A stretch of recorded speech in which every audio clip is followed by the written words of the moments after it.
একটা ভূমিকম্প হবে পৃথিবীর পূর্ব দিকে। পৃথিবীর পূর্ব দিক মানে এই যে ভারত, পাকিস্তান, বাংলাদেশ, শ্রীলঙ্কা, ইন্দোনেশিয়া, ঠিক আছে, এই সিঙ্গাপুর, এই যে কন্টিনেন্ট মালয়েশিয়া, এটা পৃথিবীর পূর্ব দিক। এদিকে একটা ভূমিকম্প হবে। তারপরে 7 পৃথিবীর পশ্চিমে একটা ভূমিকম্প হবে। পশ্চিম মানে বোঝেন না?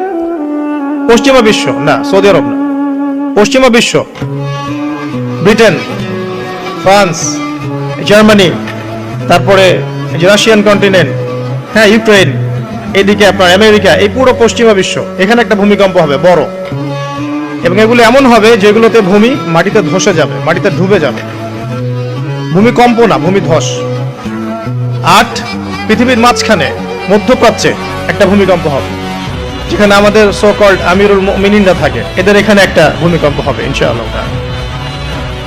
আর 9 ইয়েমেন থেকে একটা আগুন বের হবে। ইয়েমেন থেকে একটা আগুন বের হবে, যে আগুন মানুষকে হাসরের মাঠের দিকে তাড়িয়ে নিয়ে আসবে। আরেকটা বলেছেন 10 নাম্বার, সূর্য উঠবে পশ্চিম দিক থেকে। সূর্য উঠবে পশ্চিম দিক থেকে, তাহলে আর সময় নাই, পৃথিবীর সময় শেষ।